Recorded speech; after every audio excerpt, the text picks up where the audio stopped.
বাদা আবু মুসা আশআরী রাদিয়াল্লাহু তাআলা আনহু বলেন, রাসূল সাল্লাল্লাহু আলাইহি ওয়াসাল্লাম বলেছেন,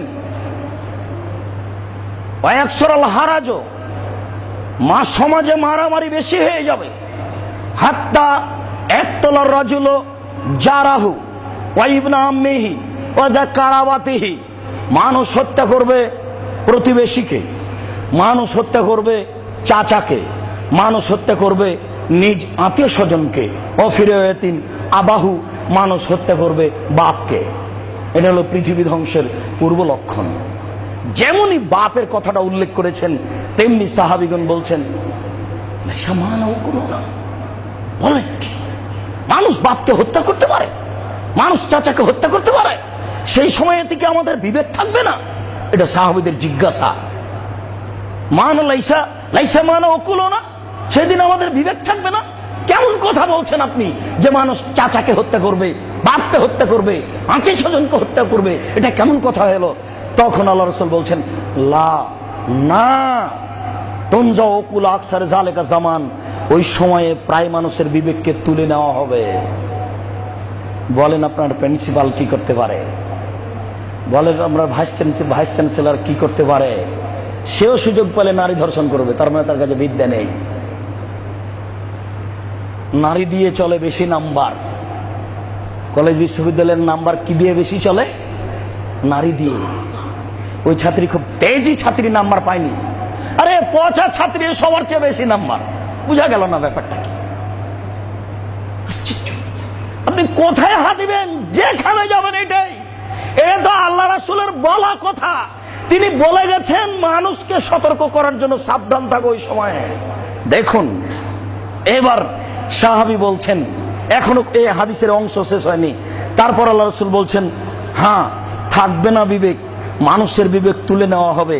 ওয়ায়াখলুফু লাহু হাওয়া মিনান নাস, আর বোকা মানুষ মানুষের নেতৃত্ব দিবে। যারা সমাজে নেতৃত্ব দেবে, যে কোনো স্তরে, যত স্তর আছে, মেডিকেল হোক আর জেল হোক, জেল সুপার, মেডিকেল সুপার, বড় ডাক্তার লন্ডন থেকে পড়াশোনা করে এসেছে, ও আস্ত জালেম, ওর বদের শেষ নাই, ও চিকিৎসাই করেনি, 4-5টা পরীক্ষা দিয়েছে, কিছুই মুখের কথা বলেনি, বলছে 1000 টাকা। ওই 1000 টাকা নিয়ে নিল গরিব মানুষটার কাছ থেকে, একটু ভাবলো না, একটু চিন্তা করলো না।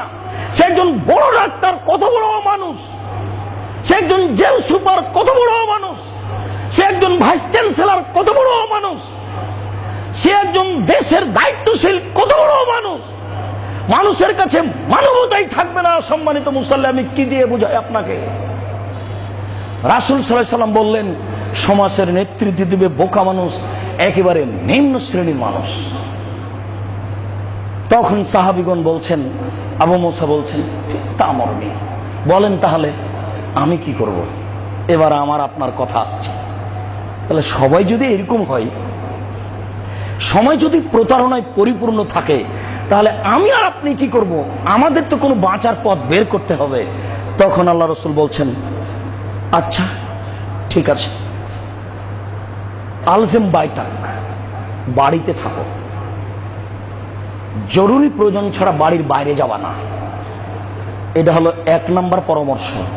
আমি কিন্তু পরামর্শ দিইনি আপনাকে, এই ভাষা আরবি, বলেছেন মুহাম্মদ সাল্লাল্লাহু আলাইহি ওয়াসাল্লাম, আমি আপনাকে শোনালাম অনুবাদ করে। 2, আমলেক আলাইকা লেসানা, মুখ বন্ধ করো, কথা বলবো না। কথা বললে ফাঁসি হবে, কথা বললেই ফাঁসি হবে। তুমি খালি বলে দেখো যে 30,000 না 30 লাখ, ওটা 30,000 না 30 লাখ। মানুষই যদি 7 কোটি হয়, তাহলে 30 লাখ কি এইখানে আছে নাকি? বললেই ফাঁসি হবে, মুখ বন্ধ রাখো। 3, খুজমা তারিফ দামা তুনকেরও, বিবেচনা করে যেটা ভালো লাগছে শুধু সেটা নিবা, আর একটু যেখানে অস্পষ্ট হচ্ছে সেটা ছেড়ে দিবা। এই পর্যন্ত বলার পরে তিনি বলছেন, ওয়ালজিম বেআমরে নফসে খাসা, শুধু নিজেকে বাঁচাও, ওয়াদা আমরাল আম্মা, জনগণ ছেড়ে দাও, নিজেকে বাঁচাও, পরিস্থিতি খুবই জটিল। এটা পরামর্শ দিলেন। আপনাকে পরামর্শ কেমন লাগলো তা আমি বলতে পারছি না। আমি তার পরামর্শ আপনার সামনে পেশ করলাম। সাহাবী বললেন, আচ্ছা মানুষই যদি এমন হয় তাহলে আমরা কি করব? কিছু বলবেন তো, কি করব? তখন আল্লাহ রাসূল বললেন, আচ্ছা ঠিক আছে, বাড়িতে থাকো। 2, মুখ বন্ধ করো। 3, ভালোটা গ্রহণ করো, মন্দটা ছাড়ো। 4, নিজেকে বাঁচাও। 5, জনগণ ত্যাগ করো।